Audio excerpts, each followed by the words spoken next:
Good morning, this is Daniel Levy, the Good Mood Coach, and we are continuing with Be Happy. Here we go. Thank you to the Holy Rebbe. Hopefully we can learn the right things and apply them in a wonderful way in our lives. And just like the plane is passing, may this stuff take us where we need to go. Through joy, your mind expands and you truly become a free person. The majority of people are slaves to their jobs and to their passions, all because of their depressions. And so, do all in your power to make yourself happy. Dance and be glad, be joyful and sing, make music and listen to music, all to rejuvenate yourself as much as possible. When you embitter your soul and break your spirit by meditating on all the wrong you have done, you are not helping yourself at all.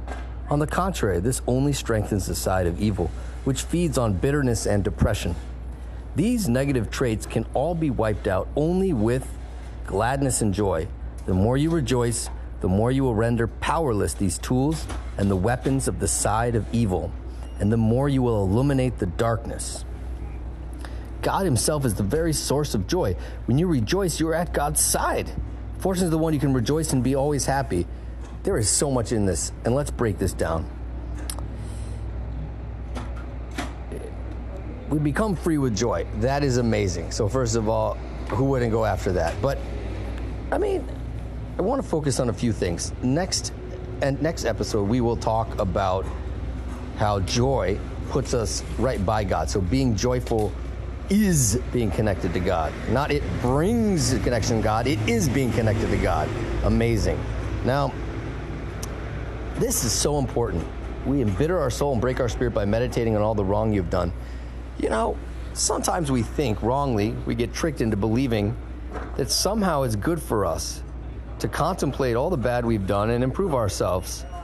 But more often than not, it turns out to be a spiritual trap where we end up just demoralizing ourselves, making ourselves feel bitter about ourselves, our circumstances, how come we ended up in the situation. It's not my fault. It is my fault. It's their fault. It's life's fault. It's all we end up doing is getting stuck inside negativity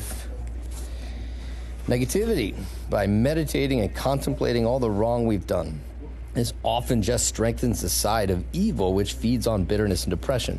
I'm not saying that depression is the side of evil, but it's gasoline and food for the side of the dark side.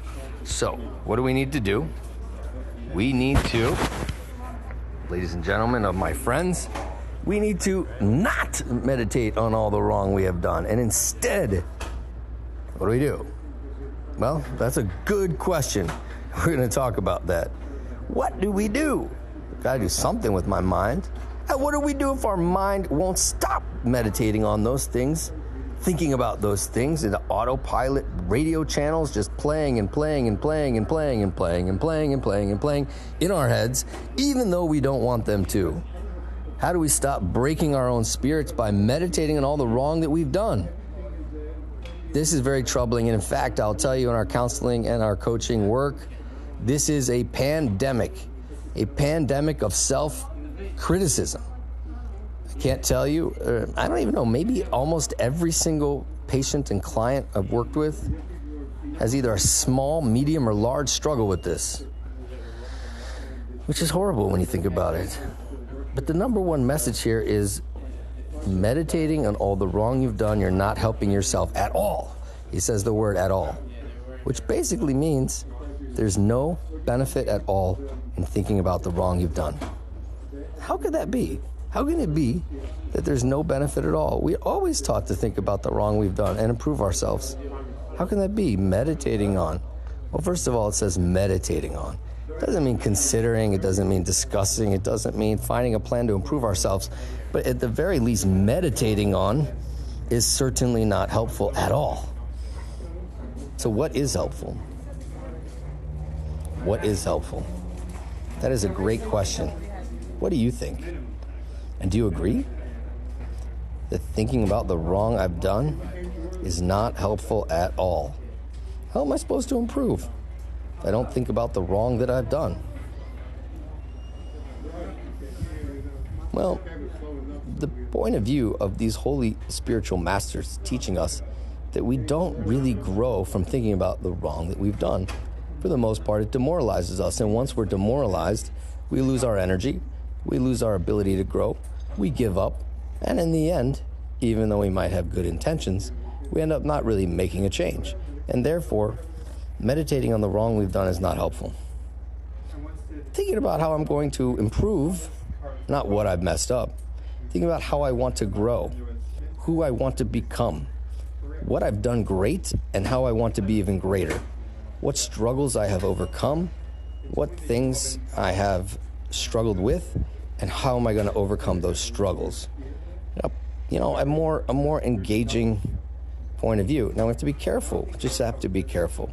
Let's take, for example, that a person lost their temper at somebody in their life, or that they're not able to do the right healthy things to get a job.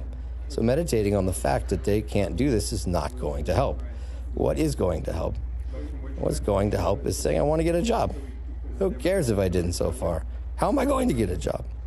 I want to do right by my child. Who cares if I did wrong by my child? That's not the point. My focus is I want to do right, and how am I going to do it? All right.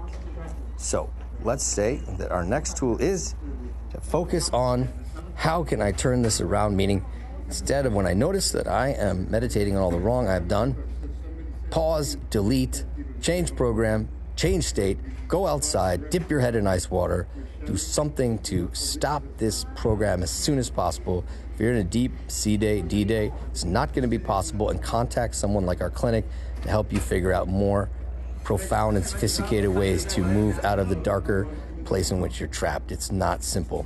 But in a more regular sort of flow in a day, you see these critical thoughts coming in, pause, stop, out, change, and think about constructive. What am I going to do to become a person who can do right by my son, by my friend, by my whoever, who can grow? What are my growth goals? Not what have I done wrong, what are my growth goals? Have a beautiful, beautiful day.